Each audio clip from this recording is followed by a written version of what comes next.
Two humorous nurses would like to acknowledge the true custodians of the land in which we record our podcast, the Yorta Yorta people. We pay our respects to elders past and present and extend our respects to all Aboriginal and Torres Strait Islanders listening today. Always was, always will be Aboriginal land. We're so excited for this episode to be sponsored by eNurse. eNurse is Australia's leading one-stop nurse shop. eNurse specialises in everything a nurse or nursing student would need to survive. From comfortable, stylish and keep you cool under pressure elite hair scrubs to handheld study guides, nursing equipment and even a travel coffee mug for those long commutes. eNurse will be your new favourite online shop for all things nursing. Head to www.enurse.com.au and use our code HumorousNurses for a cheeky discount.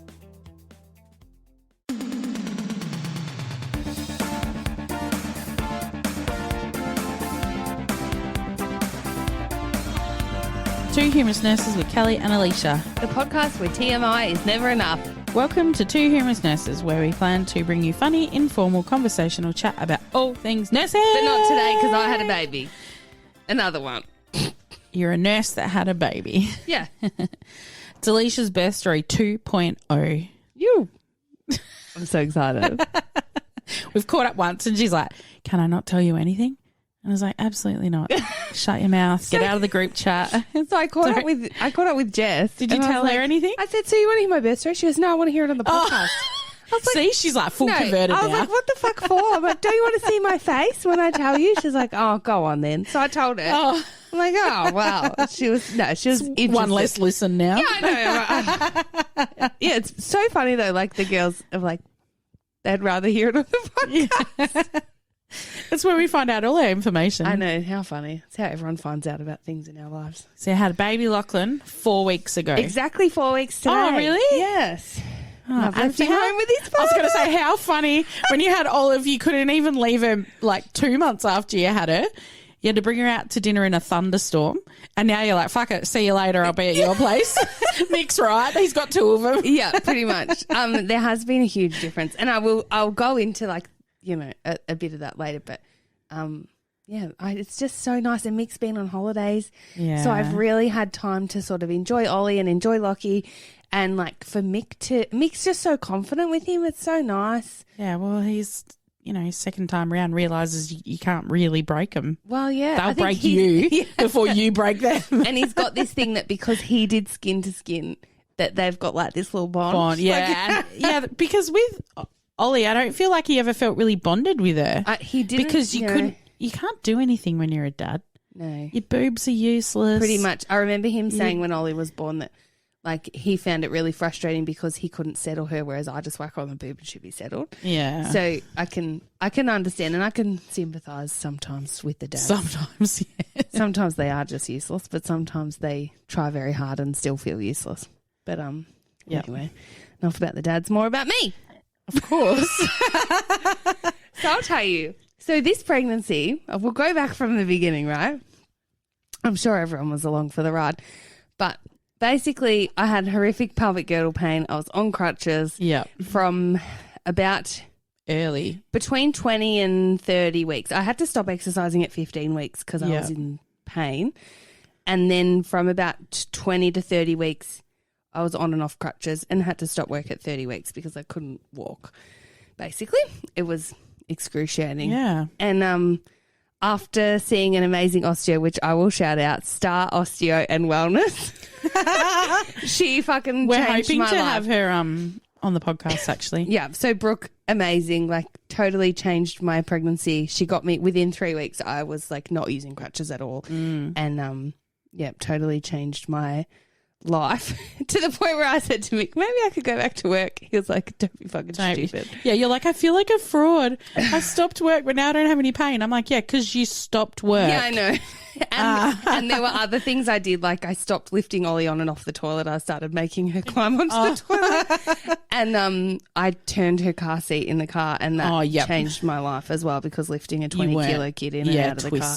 Yeah, and just like lifting her up and then stepping closer to the car was absolutely killing me. Could she not climb in? No, she wouldn't, because the seat was facing the other way and because of the tether strap and stuff. Must have killed you to turn it as well. It was annoying because I felt like she was quite happy rear facing. Yeah. But anyway, she fucking loves forward facing. I know they do. As soon as you turn them, it's like the whole world changed. She really was almost at the, like, pretty much at the marker. Just stop. Not according to Jess.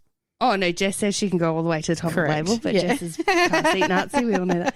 But yeah, anyway, so, a few other things changed as well, and my life and, my pain settled. But then it came like, okay, I was dealing with all this pain and whatever. Pregnancy was low risk. That was fine. Everything else was going great. And then at my, I don't know, whatever ultrasound, I had to have a growth scan at like 34 weeks or something because of my BMI, which again, it's questionable. But anyway, and we're like, oh, you're having a big baby. I was like, yeah. They said that about Ollie. Whatever. Ultrasounds aren't that accurate. The further you get into your pregnancy, they're not as accurate. And there is like a margin of error. And like they told me that Ollie was going to be 6.5 pounds at 32 weeks and she came out at 7 pounds 7 at 40 weeks. So I was like, whatever, I'm not that interested in that game. And then I met with the obstetrician again later and had another growth scan and they're like, no, you really are going to have a big baby. And I'm like, yeah, no, I'm not interested in hearing that either. And they're like, let's book an induction date. I'm like, no, I'm really not playing this game. And I really felt like I'm a, professional in the health industry and was fairly well educated. But also, like, I think I just got complacent because I was like, well, I've had a normal vaginal birth and I went into spontaneous labour at home. Like, it was uncomplicated, barely taught. Like, I did have a postpartum hemorrhage, but that was like, that was it. So do lots of people. Lots of people do. And it's, whatever. It is what it is. So I think because that was in the back of my mind, like, oh, well, it all went well and normal last time, so what should change this time? I really wasn't interested in playing any of the games of fear-mongering that you're going to have a big baby, which means you're not going to be able to get it out, you're not going to be able to birth it, so we should induce you early, or if you decide to go over, then you might have to have a C-section or whatever. Yeah. So I thought I'm going to get educated here. And I follow midwife Mel and B from Core, Floor and Restore. And they have a podcast together called The Great Birth Rebellion, which if anyone is working in the maternity space or if anyone is thinking about getting pregnant or is currently pregnant, I highly recommend their podcast. It's fucking incredible. Like it's all evidence-based. They ask really, like they're both midwives. Mel's a doctor and B, I think B works in the hospital space. Mel works in the private, like, private midwifery space, I guess, where she does a lot of home births. And it's just, it's so interesting. They're always talking about current studies that are coming out and the reasons why obstetricians make the decisions that they do and the reason why maternity care is what it is. And anyway, long story short is I did a lot of listening to that podcast about big babies, about induction, about delivery of the placenta, about just so many different things so that I could be empowered to make choices with my obstetrician. And she was fabulous. Like as much as she was wanting me to book an induction date and I said no, and she was very like, I guess, accepting of my wishes, but also wanted me to make an informed choice. But, you know, as soon as someone starts talking about shoulder dystocia, it does put the fear in you. Mm-hmm. And part of me, I'm like, I'm nearly 6 foot. I've got big hips. I'll be right. But then the other part of me is like, don't be a dipshit. You could have a big baby and it could get stuck and then you've got to live with the ramifications because you're almost of that. 6 foot, mixed 6 foot, what? Like you could have a big baby. I could have a big baby as well. And also, I guess because I haven't been as active this pregnancy as well, probably haven't eaten as well. I'm like, oh, well, maybe there has been more sugar and stuff available to the baby. Maybe it is going to be bigger, whatever. Also, we knew that we were having a boy. Boys tend to be bigger. Second babies also tend to be bigger. But I'm like, how much bigger really? Like, you know, the questioner birth in big me. babies all the time. They do. I've watched bloody Instagram videos of 5 kilo babies being born. Like, and it doesn't mean that you have to be induced. No. And you are smart enough to know that if you're in labour and it's not going well, you go for a cesarean. Yeah, absolutely. You're not saying no to medical intervention. No, exactly. You're just saying let my body do what my body needs to do and then we make decisions. Exactly. So then we had an appointment at 39 and 5. We had an appointment with the fucking obstetrician. And I remember you saying, I don't want to go. I don't want to go. I'm not going to go. I'm not going. I'm not going to go. But you'd had a lot of pain. I'd had so much and pain. you were already dilated. Yeah. A little bit. Well, no, so I didn't know that yet. Oh. So this was my appointment at 39 and 5. We drove over and I said to my husband, I really didn't think we were going to make it to this appointment. Like, I really thought that we would have had the baby by now. When we had our pizza and painting night, how far along were you? 39 weeks? Yeah, I think it 39 was the week on one before, day. So it was the Friday before. Yeah. And we all had you having that baby that night. You were in excruciating pain by the time you left, probably because we sat for so long on my shitty ass chairs. And then when I got up, I was having Braxton Hicks, and I had that for weeks. I had these Braxton Hicks that were on and off, and I'm like, I'm in early labour. This is happening. Yeah, we're like, don't do it, Jess. Pack your bag.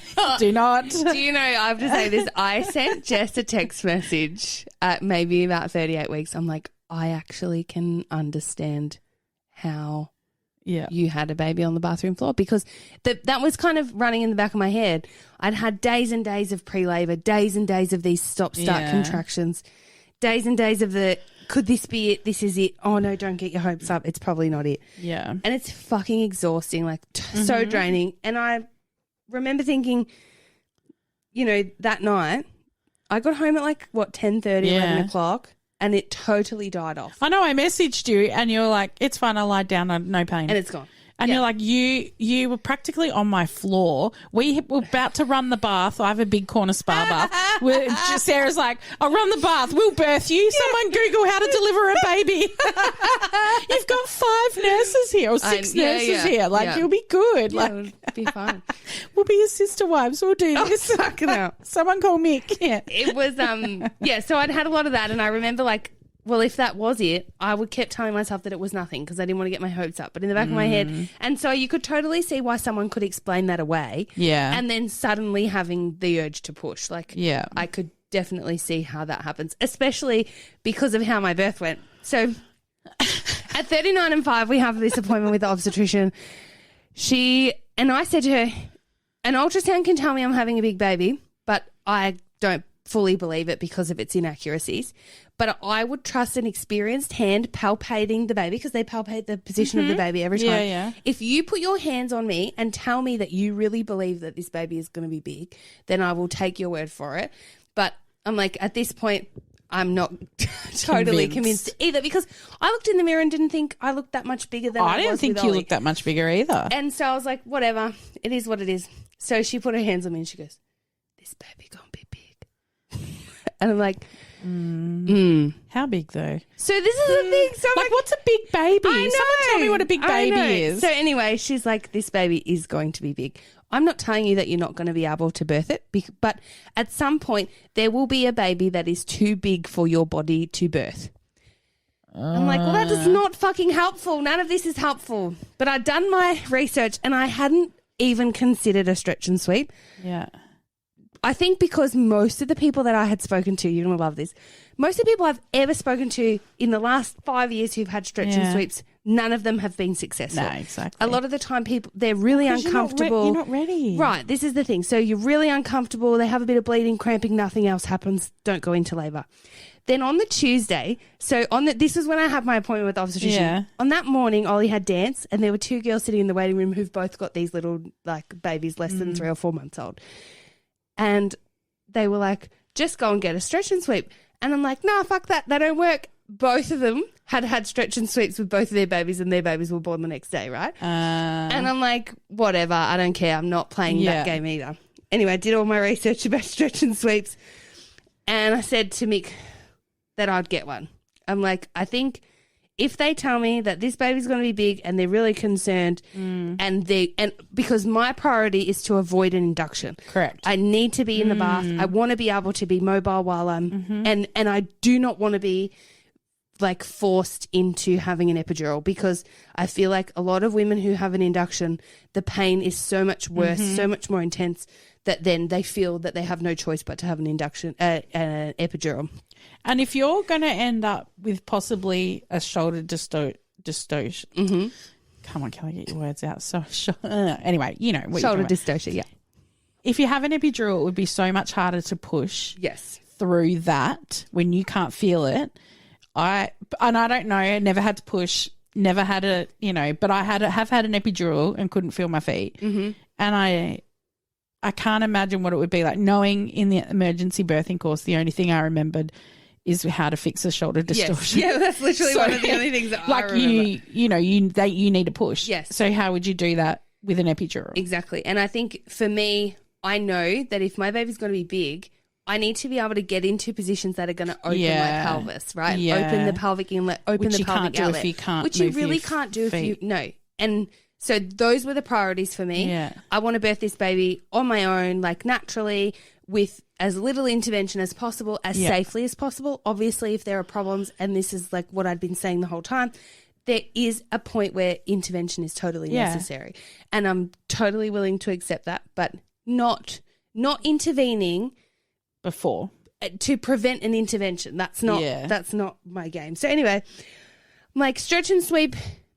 Okay, yes, minimally, well, kind of invasive, but also the risks of anything adverse happening is extremely low. Yeah. So I'm like, okay, so there's a lot more benefit than there is risk. Yeah. And I'm like, okay, I'm going to go for a stretch and sweep if they're concerned that the baby's big. So we get there, baby's big, and I said, the problem was, so I wasn't fully accepting of the stretch and sweep even at that point. And then she took my blood pressure and it was high. And I'm like, yeah, because we've been talking about really stressful shit. Anyway, so she's like, you need to go and have a urine and blood's done. They're going to be urgent bloods, but they're busy around in maternity, so go around to pathology and then come back. Yeah. So I did. And then they held me there for a couple of hours to keep checking my blood pressure, and it was fucking high. Yep. And then the midwife who was looking after me, she was amazing. I said, are we going to do the stretch and sweep in here? And she's like, do you want to stretch and sweep? And the way she kind of like looked at me in my eyes, I burst into tears, Kelly. I was like, I don't want it, but I feel like I should have it because I really want to avoid an induction. And I just cried. And she's like, it's okay. Like, she's like, they can work. They can work really, really well. Yeah. And she's like, but you don't have to do anything you don't want to do. And so I just like spilled my guts to her. It was like very emotional. She's incredible. I'm like, this is why midwifery is so important. Yeah. Like, it's not just the helping people with their birth, it's like supporting them through their pregnancy as well. Anyway, so I decided to go for the stretch and sweep. Was nowhere near as bad as what I thought it was going to be, but I think that's because my cervix was already very soft and it was already open. So it was already like 3 centimeters dilated. Popping. So she pretty much was just irritating the membrane. Yeah. And so when she finished, she goes, you're going to have this baby. It's like doing a little anal sphincter play around just to make people shit. Make people poo. It's almost, She's just like, come on, little baby. She's Pretty just much. enticing him with like a little treat. I know. So I think what they do is for people who don't know, they push the membrane off the uterine wall, I think, and it's supposed to stimulate the prostaglandins to start labour happening. Yeah. So anyway, I went home and I'm like, I'm going to maximise the effectiveness of this stretch and sweep. Went home, bounced on that ball, gutter stomped a bit, did a bit of walking as much as I could with my pelvis the way it was, and did a few like ball exercises, did the old circles, the figure eights, all them. Anyway, went to bed, and I think the whole time I was just feeling so deflated. No, your message to us was pretty depressing, sad. Yeah. I felt concerned that you were doing something you didn't want to do, but then I also knew that you were very empowered at that point of your pregnancy. Like you were like, fuck you. I was very determined to get what I wanted. And there was just a little part of me that was just like, I pray to God when I message you in the morning, because we were all like, see you in the morning. I know. Can't wait to see that baby in the morning. Can't wait for the picture. You girls were doing that for weeks. I know, but I think we all knew at that point that it was surely going to happen. Yeah. So I was just like, I'm going to message her in the morning, and then your message to us back was very funny. So I can't even remember. So I was feeling pretty deflated, thinking that it may actually not work, and I may be sitting there in 3 days still pregnant, which was pretty fucking terrifying. And anyway, 5 o'clock in the morning, I woke because I had like gush filled the bed with my waters, and it was disgusting. That's so gross. Well, that's Do you what know you my said favourite us. thing? You said us the. I was like, Did I send "Where's you a the picture of the baby?" bed? Yeah, with the sheets stripped. She's like, you were like, "This happened at 5 a.m." I was like, "See you soon, baby." Do you know what? Want to know my favourite thing about that? I left that like that. Mick left that like that, and my mother-in-law washed my sheets. That's what they're there What a for. fucking legend. Well, you got to go. I know, mate. gotta You gotta go. go. You got like 40 hours away. 40 hours. 40 minutes from the. Yeah, it's exactly. coming. So anyway, waters broke, got up and had a shower, and then I went and woke Mick up, and I'm like, oh, just letting you know, things are happening. Rang the hospital, and they're like, yeah, come in. They'd had no births for days and days. they They're were like, come desperate. in, right? I'm like, oh, like my contractions were 4 minutes apart, but they were all right. Yeah. And they weren't getting that much stronger or longer. They were getting a bit stronger, but they weren't getting much longer. Yeah. So I was like, whatever. And we organised Ollie and everything, and we're like, oh, we'll go over. So we went over, and they were getting a bit stronger, but yeah, not closer together and not longer. Anyway, so we head over. It's all okay, manageable. And then when I got out of the car, I walked maybe 150 metres to get into the hospital, and like that walk nearly killed me. I didn't know what the fuck was happening. And I guess in the back of my mind, I'm like, 18 hours with Ollie I laboured, right? Yeah. From the time that my water broke to the time, and that was like my water broke and then I had contractions, to the time she was born, 18 hours. So they tell you that your second birth will probably take about half of that time, right? So in the back of my mind, and then also I'm thinking about Jess, and I'm thinking about my girlfriend Al, who had both her babies in less than 2 hours. And so I guess I'm thinking about all these people I know that their second babies haven't really, And my cousin had her baby on the side of the road, like she's squatted by a tree, like fucked. Anyway, so I'm thinking about all that. I'm like, we'll just go in. Ollie's settled. We'll just go, that's right. You get might as well comfortable, go. Yeah. and just get into a zone and get it happening, right? So we get there about 8 o'clock in the morning, and so that walk from the car to into the hospital, I was like, whoa, yeah, things are going. Yep, this is good.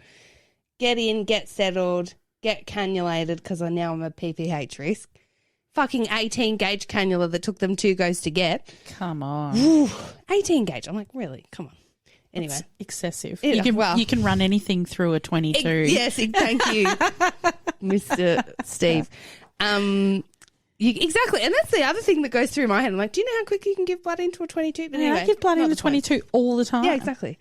But I mean, I guess I'm not bleed. squeezing it through. I'm 90 minutes. Like, yeah. Anyway, so I guess have my group and hold, get me cannula in, and then I'm like, I don't know.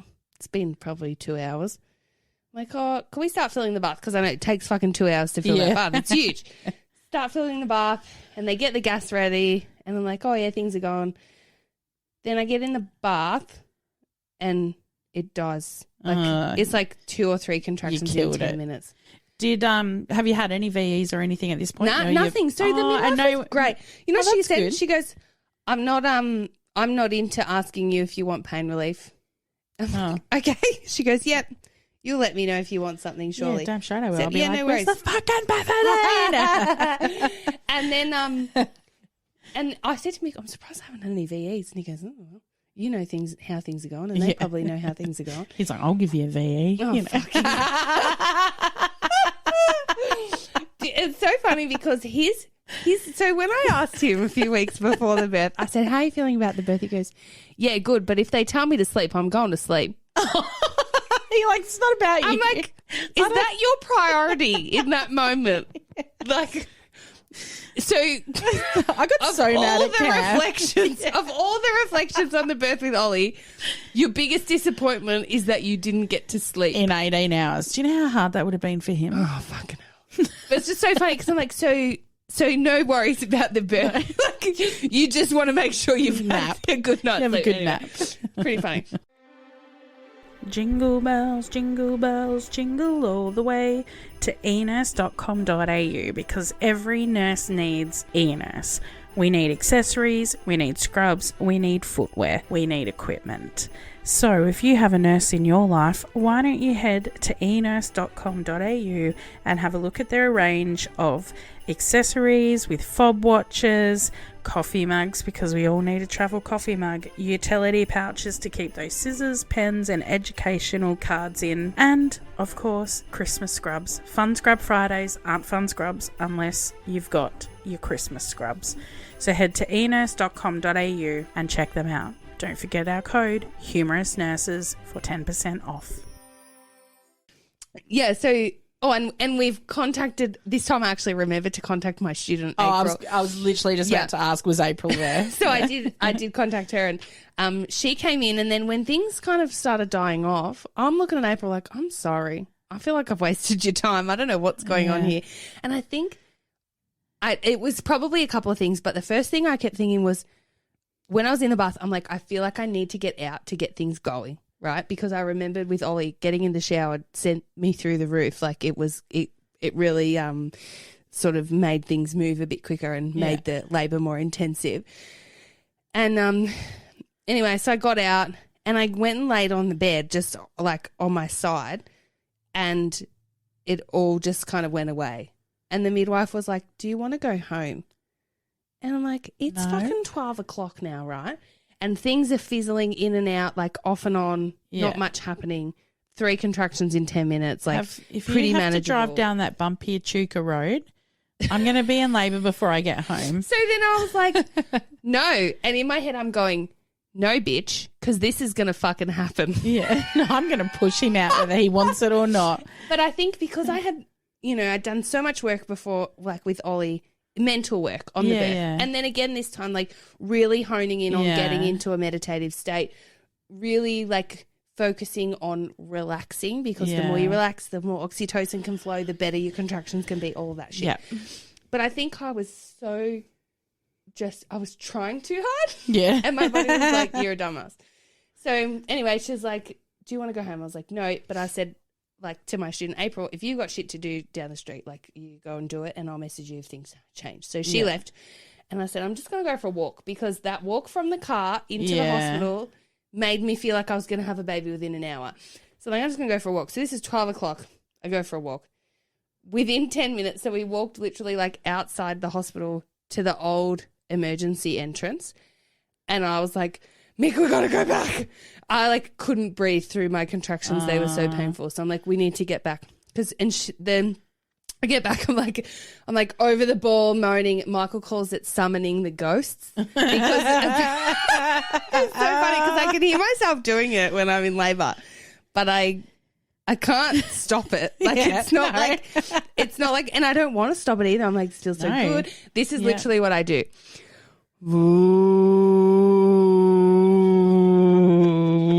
And then, if I feel myself, because my brain is like, you need to relax. And they say there's like a connection between your vocal cords and your pelvic floor. Have you heard about that? No. Because they've got it's some like, I don't know, it's a bit woo-woo. I don't know if it's real.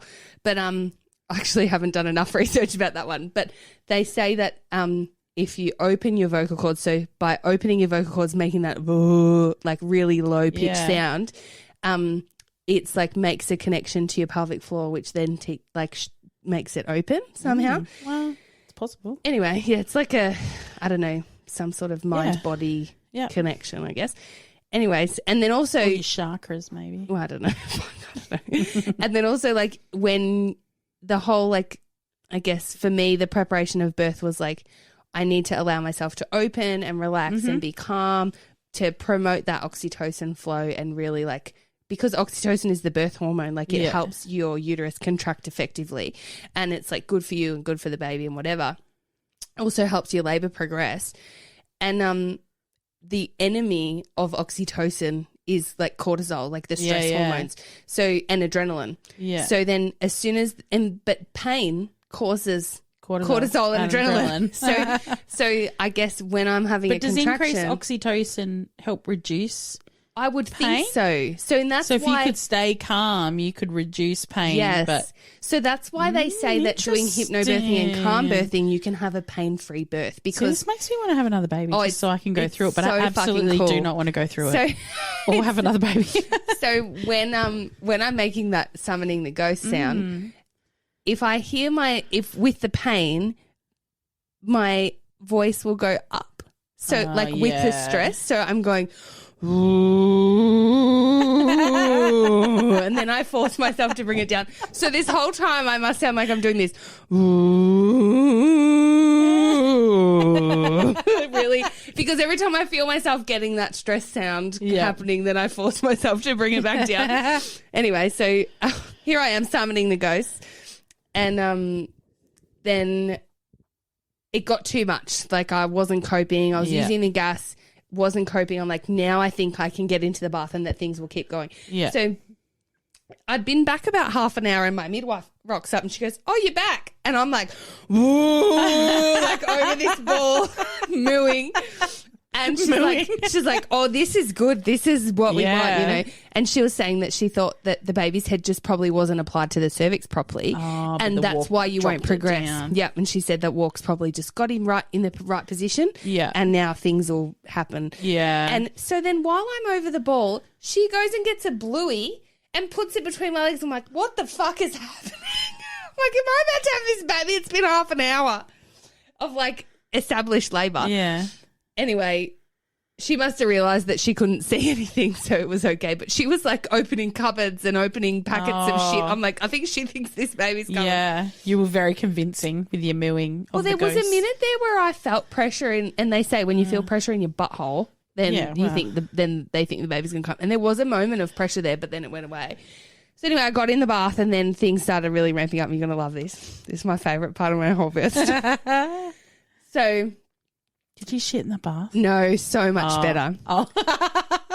So I'm like full blown meditating, right? I'm like in the bath on all fours. Like I've kind of got my head down on the side of the bath. If you have another baby, I need to be present. We need to do this as a bath live side. Right, no, I just be wait, like commentating. So I'm like full blown meditating, and Mick's like tickling my back or something. I don't know. And I've got the breath work going. I've got my meditation tracks going that I've listened to 1,000 times, mind you, right? Then all of a sudden I feel like I'm leaving my body, right? I know. And I'm like, this is the moment I die. Oh, no. That's what. No joke. Then all I can hear is Bridget Tyler, thank you, Built to Birth meditation tracks. All I can hear is her saying, like, it gives me the creeps. In some of the tracks, it's like, every breath brings me closer to my baby. And every time she says a statement like that, I feel myself getting further and further away from my body, right? Then suddenly everything goes black and all I hear her say is, "I'm about to meet my baby." And I look up and I go, "I'm going to pass out." No one does anything. I roll over and I go, "I'm going to pass out." Then I look up and I see April go to press staff assist. And I look at her and I go, "Press emergency." And then I pass out. What the fuck? What the fuck? So I love how you're still giving instructions. You're about to literally drown in a bathtub and you're like, push the emergency button, April. Jesus. I can literally feel people holding me up out of the bath. No. And I open my eyes and I look at the midwife like... meditate the fuck out of that birth. Seriously. So I look at her and I go... So all these nurses come running... And do you know what? I look up and there's fucking overhead tracking above the bath and I was like, "I'm all right." I will not be hoisted out of this bath.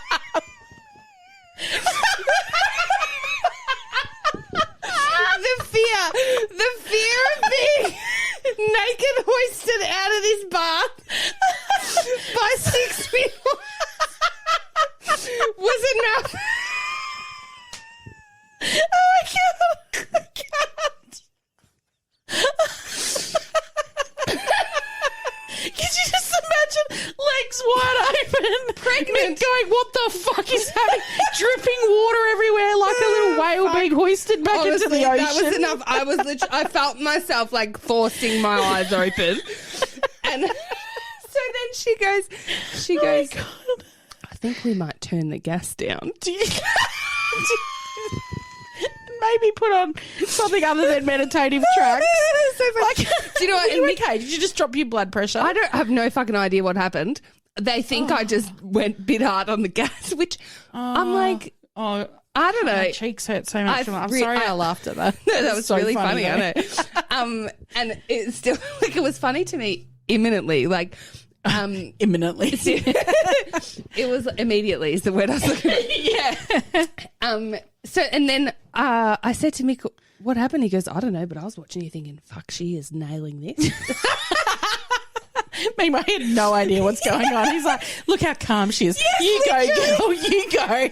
I love Little this. did he know I was leaving my body, thinking I'm going to die. Literally, while I'm like, I don't know, it was like, I feel like it was a combination of like deep meditation plus getting high.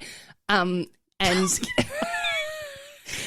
what happens when you have like ayahuasca or something. You know, when if you go and have ayahuasca, that I don't know what that is. Like it's like a psychedelic. Oh, but it's a natural plant that you can have, like magic mushroom. Yeah, but like way stronger. Wow. Okay. Yeah, Gwyneth Paltrow did it. Fucking hell. That explains everything. South America somewhere. Yeah, very funny. So yeah, anyway, then Lockie's heart rate accelerates too much. Of course he does. He's like, you're like, calm the fuck down, mate. So they're like, we have to get you out of the bath. You've got to be monitored for a bit. It's like, fuck this. Everything. I was just really getting into it. I mean, I almost drowned, but it's fine. I'm happy here. How do they keep the bath warm? They just keep putting hot water in it. Like, okay. and I'm talking boiling fucking hot water. Yeah, I reckon, because I need it used hot. to have like a thermal heating, like, I think it has like a self-heating thing, but it doesn't work. And it obviously they have no intention of getting it fixed because in the 2.5 years between my babies, it's still not working. Yeah. So now they have like a hot tap that comes out of the wall. Anyway. Fair enough. So you get out of the bath and get on the bed. And I hated that. Like I just wasn't comfortable. Like I was lying on my side. No, I was lying on my back. And then every contraction was fucking agony with those bloody elastic belts on you. Yeah. And then I rolled onto my side and I could tell that things were getting like they were moving along. And it was now about 2:00. And had you had a VE at this point?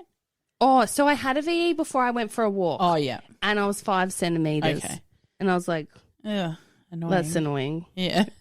But I was like, I was fucking 3 centimeters yesterday. So all you're telling me is in 24 hours, I've dilated another 2 centimeters. But I didn't sort of care that much about it because I know that with your second baby, it can just dilate really quickly. But yeah, so things were intensifying on the bed and she goes, if you feel like you need to push, you just go and push. And I was like, I don't want to be on my back. And she was like, well, move. The midwife, she was like, well, move. She was great. She's like, you can move. So I just, and I could tell, like, while I was lying on my side, I was having that involuntary ejection reflex. Like at the very end of a contraction, my body would go, like, and all my muscles in my abdomen and my uterus would contract. So then I knew that it was like time to push. So rolled over. Do you know the weirdest thing about this whole birth compared to Ollie's was like Ollie's about halfway through, I was fucking desperate for it to be over, right? Yeah. And I was like begging them for pain relief with every contraction. Yeah. And then I would renege when the contraction would go away. And I think because during Ollie's birth, the possibility of an epidural was just hanging there, right? And I was like, at any moment I can tap out. At any moment I can just say no more thanks. And I can mean it, and then the pain will go away. This time, it didn't even occur to me that I could have an epidural. It didn't even occur to me to have pain relief other than the gas. Like, it was not even anywhere on the radar. So, which I think was so cool because I wasn't looking for someone to help me. And I think it's because I really knew that I could do it this time, whereas last time you always kind of like, I know I can do it, but I might Do not. I need to? Do I have to? And maybe I won't. Yeah, and then like, I'll have to I know I see can, but through. why would I want to? Kind of thing. Exactly. Yeah. But also, like, realistically, lots of women can't. and need to have intervention. And that's fine too. Exactly. And that's a good 50% of first time births need some help, which, and so I was aware of that with Ollie, but still very determined as I do. But this time it was just like, it wasn't even there in my mind at all. And anyway, so I rolled over onto all fours, and Mick was at the head of the bed, sort of like, I don't know, patting me like an animal, and which I find really really soothing. Actually, I would be so pissed. I love I'd be it. like, stop fucking touching me. No, needed it, and Needed it. and how's this? So at some point during the pushing, I yell, "I can do this!" Of course you do. And everyone in the room roars, "Yeah, you can! You got this! You're doing it!" So fucking good. It was like a little celebration. Like it kept me going. It was so good. So weird, so though. funny, It so was theatrical weird. of you. I know. So strange. It was great though. It was like a fun little moment. Oh my god! And just everyone's reaction, I didn't think I just needed to get it out, like, because I was like, I believe this, and everyone else was like, fuck yeah! Like, everyone else was there with me. It was so good. And Nick telling me I'm doing a good job. Anyway, head come out, fuck, hurt, right? Yeah. And then my contractions stopped working. So his head came out and they're like, okay, come on. And I'm like, there's nothing there. Nothing's. So I pushed a few times like onto what I thought was a contraction. Because like, I don't know, for anyone who hasn't had contractions or hasn't had a birth, it's like your uterus like goes hard as a rock and you feel it get really, really tight. And that's what you kind of like push onto to make it work, right? And this time it was like the contraction would come and then if I tried to push it just disappeared. And I was like, I need to move, right? My body was like, move. So I put one leg up and like got onto one knee and one foot like I was with Ollie. And the same thing happened, nothing happened. And they're like, we need to move you. And I was like, holy fuck, this is my nightmare. Yeah, this is exactly what you don't want. This is exactly what I was trying to avoid. And I knew that the next step was going to be McRoberts, so onto my back, and that the midwives would force my knees right up to my shoulders, and that I would have to push. If that didn't work, I knew that it was like cesarean battle stations. Well, no, it would be like push down. It would be they either try and get one of his arms out to get him out, or break his collarbones to try to get him out, or break his humerus, whatever they could do to get him out. Which scares me because babies can have like lifelong injuries from. Correct. And that's why that was why I had the stretch and sweep in the first place. Because I'm like, if I wait until 41 weeks, I wanted to, or 41 and 3, whatever, I could be birthing a 10 and a half pound baby and it may not come out. Yeah. And so that was like the fear, the worry, I guess. Not so much the fear, but the worry.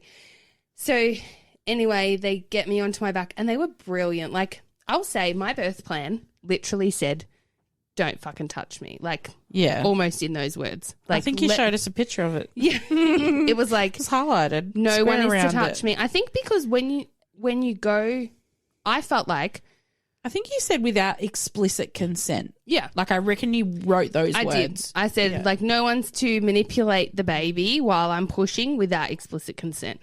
And it was also like, I didn't want anyone basically putting their fingers and shit inside me for sure, to try to get this baby out before we knew that it was stuck. Yeah. Because I had, in this podcast, like they talked a lot about, they did a whole thing on shoulder dystocia. They said that in the hospital system, if they see that there's like a certain word for it, I can't remember what it is, if the baby's going to be big, then it already puts the fear into the team. So they're already going to have people on standby ready to intervene before it's a true dystocia. So I guess I had that in my head that it's like if somebody walks in with chest pain and they've got a long cardiac history.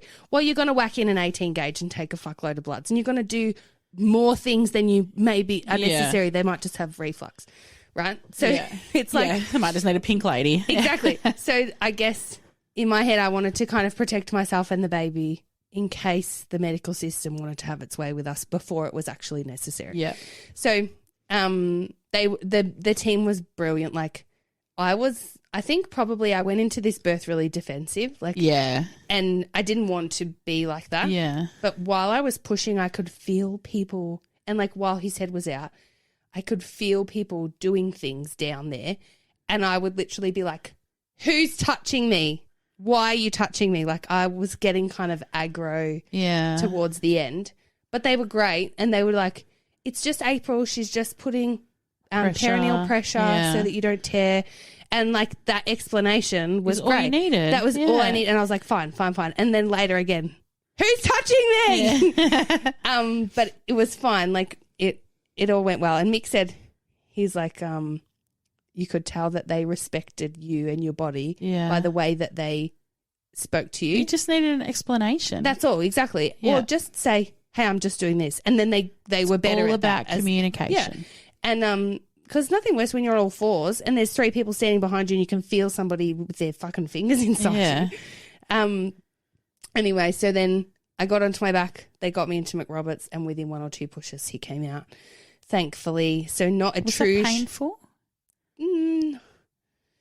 Not any more so than Ollie's birth. Yeah. That's good. And because it was quicker, I think that's the thing too, because I knew, so my transition was so much quicker. I think I transitioned with Ollie for like 6 fucking hours. Yeah. And it was agony. And the transition, your dog farted. Diesel. He hasn't even flinched. Said his name and he's like not even moved an ear. He's gross. And the transition with Lockie was so much quicker. So I think because things were moving quicker, it was easier for me to adjust to them and then mentally be like, this is fucking going to be over in 2 seconds. That's like, right. I think when you can see the end, it's not a big deal. Oh, Diesel. Yes. Okay. So don't waft it towards me, you fucker. So they put him on my chest and then they look at him and they're like, "We got to take him." So, and I could tell he just looked like this big, like puffy thing that wasn't really doing anything. So they took him over and did a bit of puff, a bit of resus or something on him. And I think I wasn't even worried. I was like, it happens all the time. It literally did not even affect me at all. And I think that made Mick really calm because he wasn't worried either because I wasn't worried. And he said no one was in a flap. He's like, no, he's like, everyone looked like they've been doing this every day. And I'm like, well, they might because lots of babies are born in a hurry. And it's just that he was a bit stressed. Don't get all the shit out of them and exactly. Don't get to have that full proper breath or So that's pretty much exactly what happened. That went on for a couple of minutes. Plus his boy he's always be a bit lazy. Yeah, well. Need a bit of hand. Fucking mothering already. Yeah.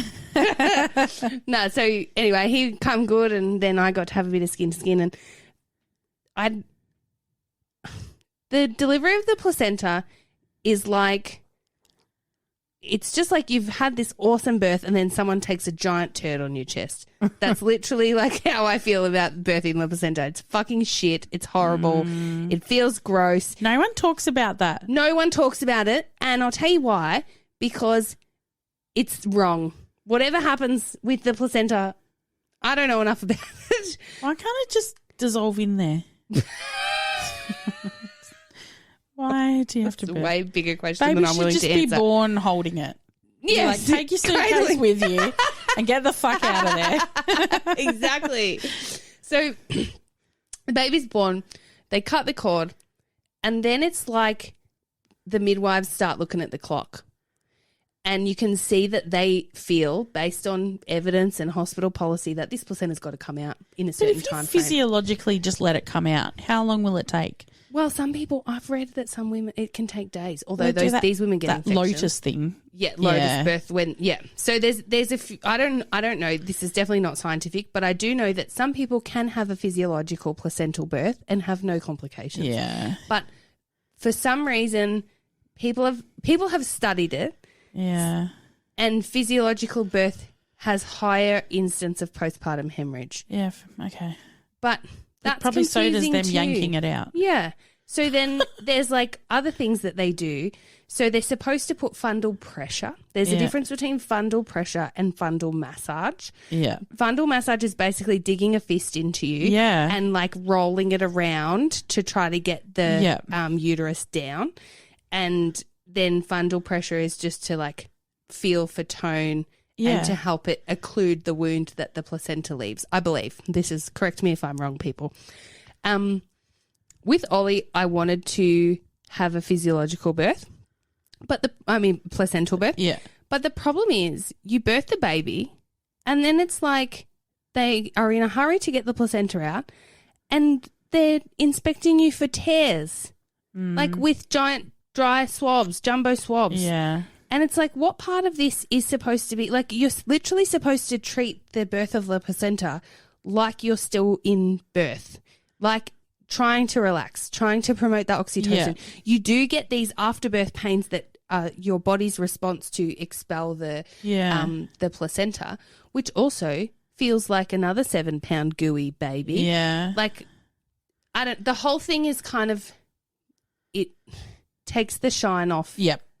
A good birth, in my opinion. For me, it did anyway, because I had 2 great births, and then the first time delivering the placenta, I was like, why are they pulling this out of me? Like, what the fuck's going on? Yeah. And why am I getting a jab in the thigh of oxytocin? Like, surely my body is producing oxytocin. Like, it was all very confusing. And this time I did get educated about it, and I'd written some pretty specific things in my birth plan, which I knew, again, they probably weren't going to go to plan. But I thought that gravity might help me, so I wanted to birth him and then kind of get up and rest a little bit and let the placenta do its thing. But because I had a risk of PPH, postpartum hemorrhage, they weren't that keen on that plan. Yeah. So when he was born, they were like, do you want to get up? And to be honest, I was fucked. Yeah. I was like, not right now. No. And then the funny thing was, during the delivery of the placenta, they push on my belly and then put some traction on the cord. They had explained why they were doing that. That was mostly because it was hospital policy, and probably because the evidence says that those 2 things can reduce the chance of postpartum hemorrhage. Yeah. I'm assuming. And then while they're doing it, I'm like, okay, enough. And then they just stopped. And Mick's looking at me, and I'm like, oh, fuck, that hurts. I'm like, okay, go again. Like, I literally was just dictating the whole time, because I'm like, this fucking hurts. Yeah. I've just birthed this enormous baby out of me. I'm like, and now you want to push on the thing. Like, it's crazy. Yeah. It's like, imagine doing 5,000 squats and then somebody wants to get both their fists and just push them into your thighs and quads. That's that's literally how you feel. Like, your muscles are killing and they're exhausted. And then also, your vagina fucking hurts. Yeah. And they're pulling this thing, and then you give out this big water balloon comes out of you. I don't know. It's all fucking gross. And then you're laying in. See, the birth is great. The birth is brilliant. And then the placenta comes out and it's like, wah, wah, wah, wah, as it comes out, like a big squish sound. And then your own squishmallow. And then you just feel like blood. Gushing. Gooey. And you feel it trickling down your ass crack because you're just laying there on the bed waiting for someone to give you your baby, or just laying there with this baby laying on you, look half asleep. And you're like, oh, great. I really wanted to have a shower. Yeah. Someone take the baby. Yeah, so after a bit. I've had enough now. Yeah. So we did skin to skin for a while, and I tried to feed a little bit, but he really wasn't that interested. So then I was like, Mick, have this child. I'm going to have a shower. Yeah. And, but yeah, it's funny because when they weighed him, so after I had my shower and stuff, they're like, did we find out how big he was? I'm like, no. And they're like, does anyone want to have a guess? What was your guess? So I guessed 4.4 kilos. Yeah. And so I guessed last, right? Yeah. All the midwives were like, 4.8. One of the midwives says 5. Oh, come on. Michael says 4.9. I'm like, what the fuck? Are you joking? He did look big. He was real puffy when he was born. They're always puffy, aren't they? Yeah. And they've been floating around in fluid for they're like waterlogged. They've been in the bath too long. Like dead bodies when they they get bloated, water bloated. Oh, that's so insensitive. Sorry. We're going to get in trouble again for that. I know. So glad we're not professionally produced. We would be filtered. Anyway, So then I guess 4.4 because I'm like, fuck you guys, my baby's not that big. Yeah, it wasn't that big. It's 4.4. Oh, I know. So that's £9.8 for anyone. That's fucking big. That's a big baby. And Amelia was 1 kilo. oh, get fucked. So Ollie was 3.5 she was kilos, 1.3 and he's nearly 4.5 kilos. And He still looks little. he is. So because Baby's a little. he's only just over his birth weight now because he weirdly he dropped an okay amount of weight. Like they normally drop a bit of weight all and the then fluid. they come back up. Yeah. Fluid loss.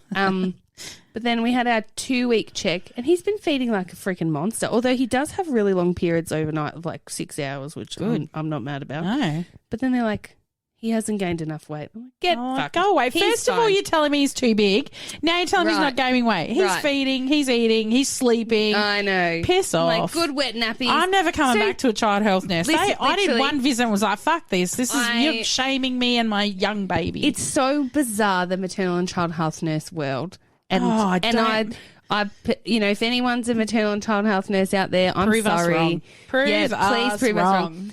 My maternal and child health nurse said to me, so I was like, oh, he's having really good wet nappies. Like, I'm really not concerned about Yeah. his feeding. We're feeding really, really well. Yeah. He feeds regularly, like 3 to 4 hourly in the day. I'm not worried. And she goes, so you're feeding for hydration. Now we need to feed for weight gain. No. Go I was like, away. What the fuck does that even mean? Like, that was literally what she left me with. Oh. And I'm like, I ain't playing this I game need to find either. a child health podcast that suits my needs and fuck you off. Yeah, well, I maybe can weigh Jen- my own baby. I can weigh my own baby. Exactly. I have apps now. I And can plug it into the app, find out where he's at. He's not sick. He is. And he's like, babies that are hungry are not settled. He's Your so- baby is and like that's what I said. settled. I'm like, this child sleeps. Like, yeah, he was a bit jaundiced in the beginning, so that Yeah, got but me I a few mean- days of nice, peaceful newborn.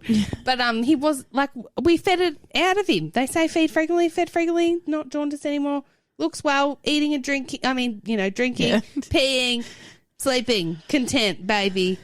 I'm not Drives me negligent. insane. It's so No. weird. And so then they made me do another check at 3 weeks. So she came to the house to weigh him and she goes, oh, well, he's put on an average amount of weight. Yeah, like, good. Thank you. See So, you but later, bye. you know what she'll do? She says, he's put on this much. And I go, is that good? Is that bad? Is this the one that will tell you that it's got a cow's milk allergy Oh, in she's 2 already weeks? floated that one. Oh, And she's told me that she's seen excuse my 11. language. She's seen 11 that's- gastroenterologists in her life, and I thought you are She has. projecting. Yeah, Yeah. Yeah. She's literally told everyone that we know that they have cow's cow's milk milk protein allergy. I told her that he spews a little bit, but that Ollie used to spew when I'd have tomatoes, so maybe he's got a trigger as well. She was like, "Have you reduced your dairy intake?" I was You're like, no, "Why? I've upped Why it, would mate. I?" I need all that caffeine. I need all that. Yeah, that's all. I said literally the only dairy I drink is in coffee. Yeah. Yeah, Like, and I will not be reducing that. and she's like, is that Anytime soon. decaf? Fuck decaf, mate. Although I did read that caffeine gets through the breast milk and that it can build up in babies. And I'm like, doesn't make any friggin' sense. This kid sleeps all the time. What? Oh, we started drinking the barley coffee that you got us, by the way. Thanks. Oh, Yeah. it's nice. It's good. You're welcome. Wow. But I'll tell you, So, it's Cliff Notes. You almost drowned in a bath. You meditated to perfection because you almost Nailed it. drowned. And then you don't almost meditate in the bath. It's whilst when in you- labour. When you listen to like the sleeping podcast Yeah. and they're like, do not do this listen to driving. Yeah, while you're operating machinery. Do you always think that when things say, this is like a little side quest, operating heavy machinery, do you just think forklift? But in reality, you're probably talking about a car. You know, like on drugs where it says, Yeah. with caution, with use, with like Heavy operation machinery. heavy machinery. It's because they always have a picture of like an excavator or something. Well, I immediately just think forklift. Yeah. But they're probably just talking about a car. Yeah, I mean, I'd drive a forklift high before I drove 100%. a car high. Anyway, another side note. No, weirdly, I had less tears.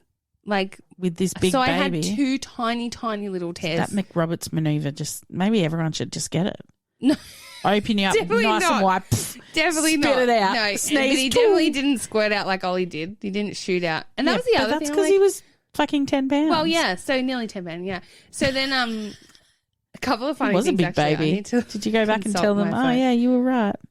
Oh, yeah, so hang on, I'll get to that. So weirdly, so I remember after I had, and I only lost 180 mils of blood Yes. with Lachlan. So Good work. yeah, I was really happy about that. But they wouldn't take my cannula out till like nearly 24 hours after I would it have was just born.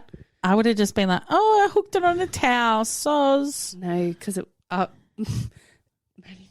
Looking up to me, she would have known that I fucked with it. Accidentally. No, anyway, I was not. No, I wasn't going to be that patient because I'm like, I see this girl in town all the time. What else? So yeah, with Ollie, I remember going up to the nurse's station being like, "Is it normal to feel like you've been run over?" And they're like, "Yeah." And you could just see them looking at me like, oh, first time, mum, so cute.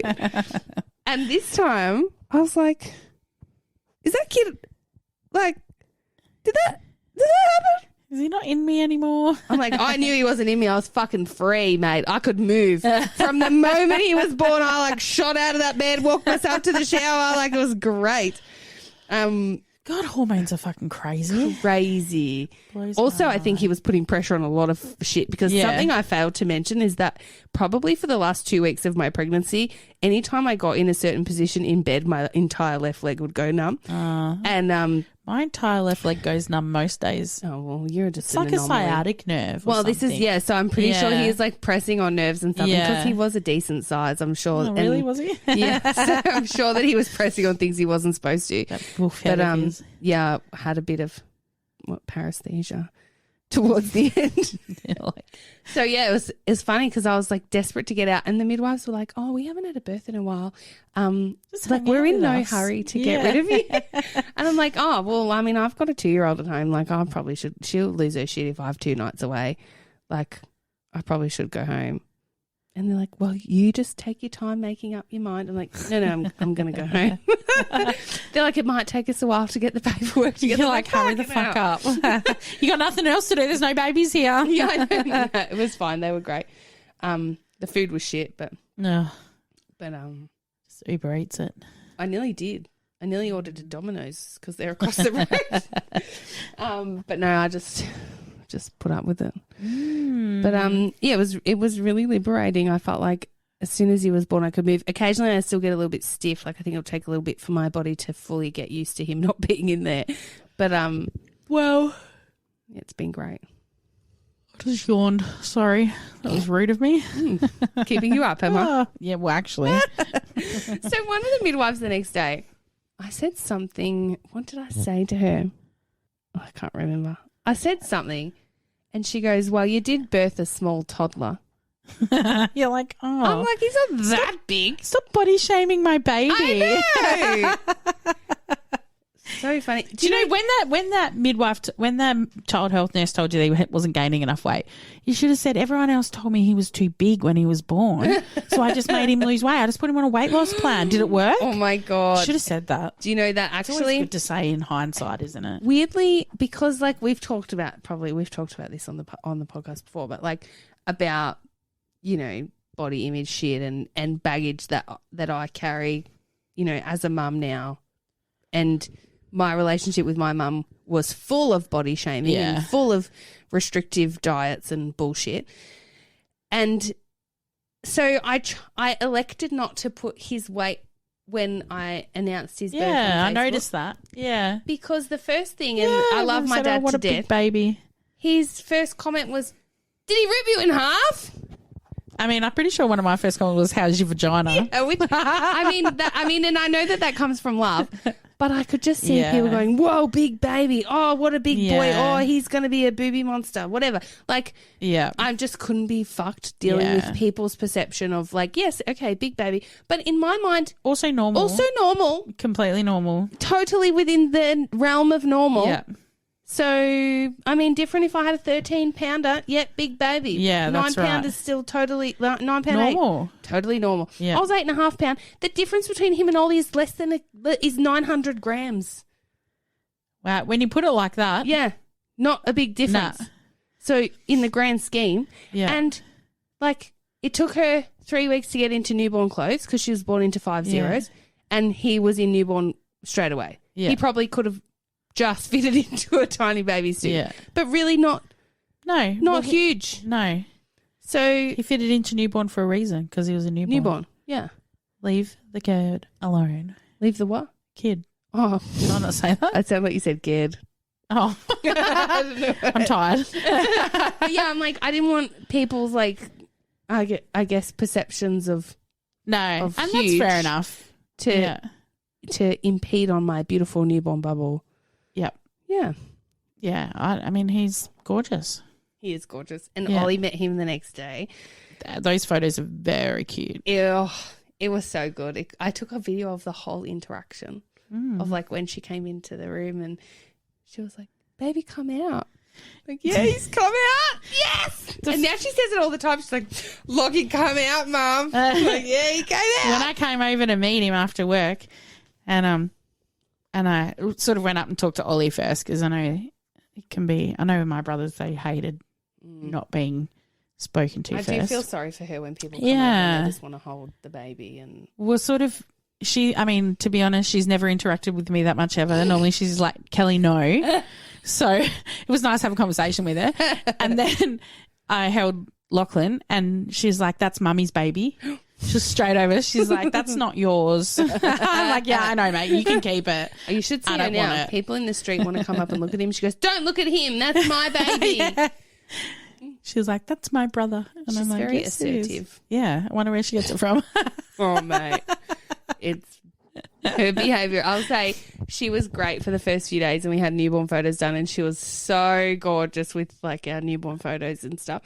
And then her behaviour has just like taken a total nosedive. Like she's great with him, loves him, adores him, wants to line all her toys up with him and like, oh, Lockie needs to cuddle a bubba. So she'll go and get one of her babies and put it next to him. Yeah. Like she's very attentive to him. And she can't resist touching him and shit when he's sleeping, which drives me Yeah. crazy.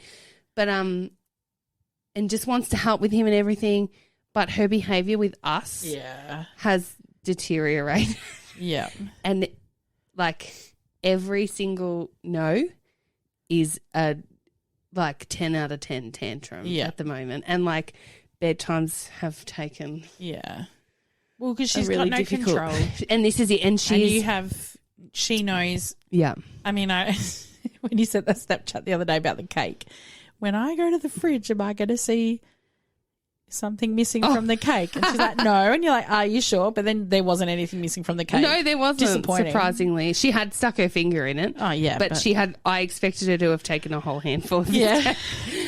But no, it's more just that you can see her stringing out and trying to get attention from us, negative attention from Yeah. us, trying to spend as much time as possible with us. Like, Yeah. and I do feel sorry for her in some ways, and I'm trying very much not to build resentment between her and Lachlan. Yeah. She'll grow out of it. Yeah, yeah. And I think we've just had to make some allowances. Yeah. And choose our Well, battles. you just kill, you like full rock their world. I was Yeah. 12 when my brother Alex was born, and I felt exactly the same way. My girlfriend So- said to me it would be like, to her, the equivalent is Michael coming home with a new partner and saying you've just got to get along Yeah. because you're someone that she loves And he can't, and doesn't you're have time expecting her because to love a stranger. Yeah. He's Yeah. cuddling with her, so I don't have time for you right now. So, and I was like, wow, that really puts it into perspective. Like, I would be gutted. Yeah. And you can talk about the baby and they can think about it and they, you know, you can role play with the baby. But then you bring that baby home and you actually have to look after that baby. She can't just take it off you and put it in the toy box No, and get that's on your right. lap. Yeah. And you have to feed it and it Yeah. cries and makes noise and all of a sudden everybody else wants to look at that baby. Yes. And she's 2 and I you know. can't rationalise that in a 2-year-old brain. You can't rationalise that in most people's brains. It's definitely the feeding that she struggles with, because I think I have to sit there and it looks like I'm cuddling him. Yeah. And then I can't really help her with anything while I'm feeding. Yeah. He feeds exactly like her. It's fucking weird. Everything else is different, but he feeds exactly the same. Like same little feeding issues and like, yeah, it's just a bit funny. But she's getting better, and we had this great book that we read all the way through the pregnancy. And now she'll relate things she's doing back to the book, which is really cool. Good. Like she's made that connection. And so she loves that she can help me with things when I'm feeding. So like she'll go and get me things, and she's really, really good like that. But it's just the demands and the control stuff. And we met up with Jess yesterday at the library. Oh yeah, which lasted about 5.5 minutes because she kept running away, and then she was foul, she was just foul. So we just left, and then I made Michael come and pick her up so I could have a nice morning. So not going great with the toddler, but it's getting better. We're settling now. Week 5 coming up. So it's getting better. But it's been really nice to have Mick home. I'm feeling very, very fortunate. He's worked 2 days a week since he's been When home. will he go back? Next week. So Ollie's got an appointment with an allergist in Melbourne. Oh, yeah. After the nearly killing her with peanut butter fair enough. incident. And then when we get back, so it'll be Cup Day. And then Wednesday he'll go back to work. Yeah. Well, thanks for sharing your story again. Almost drowned, almost shoulder dystocia, almost a big baby. And he was big, but he wasn't that big. No. And And then I was like thankful I had the stretch and sweep. Yeah. But then also we went back a few days later because Lockie has a tongue tie. Just wanted to get it checked out. And on the way out, I ran into the obstetrician. She goes, "What are you doing here?" I'm like, "Oh, happy baby. You were right. I'm really glad we had that stretch." Yeah. Although I think part of me, I'm like, I wish he was a due date baby like Ollie who came the day before his due date. And I'm like, oh, maybe if I didn't have the stretch and sweep, he would have been born on his due date. But I mean, that's me being picky. Well, I'm glad everything went. It went really well. Went well. Yeah, I think. And you don't have regrets for those things that you sort of maybe might have felt pressured into at the time. I felt pressure, but I definitely still felt like it was an informed choice. Yeah, good. Yeah, that's good. And you can have both, obviously. Yeah. You can still have an informed choice, not sure if you want it. And knowing pressure to do it and do it. And knowing that he was, it was difficult to get him out. Yeah. Then I am grateful that I took didn't that wait opportunity. too long. Yeah, that I didn't wait any longer. Yeah. Really. Yeah. If you think that birth is 5 stars, just go rate it 5 stars. just rate the whole podcast 5 stars. 5 stars. And I'll be taking DMs about anyone who wants to know how to birth like a champion. I'm just kidding. But I'm so done. I'm like, are you? Yeah. Done. So done. Shop shut. I'm like, I'm so excited to never be pregnant again. Like, that's where I am. Yeah. Yeah, good. And you were not like that after Ollie. After you had Ollie, you were like, I can't wait to do this again. I know. And whereas I'm like, I've had 2 really great birth experiences. I've had 1 great pregnancy and 1 really, really average pregnancy. Yeah. And I think I just felt my age this pregnancy. Yeah. I'm only 31 and I felt my age. Good job. But I feel like you're trying to wrap me up. What time's it going to cut off? It's not going to cut off, but we've been going 1 hour and 12 minutes. Oh, that is a lot. But your dog did fart halfway through. Shutting up shop. You're done. This podcast is done. I mean, not podcast. This episode is done. Oh, shit. It's great to be back though. Yeah, it's nice to have you back. And go follow us on Instagram at 2 Humorous Nurses Podcast. And go join us in the Facebook group. Yeah. I'm trying to post a little bit more often. I saw you doing that. I need to. Yeah. Anyway, just search 2 Humorous Nurses Podcast on Facebook. Do that. Send an email if you want. Yeah, send us an email. Hello at 2humorousnurses.com. That's humorous like the bone. HUMERUS. Bye.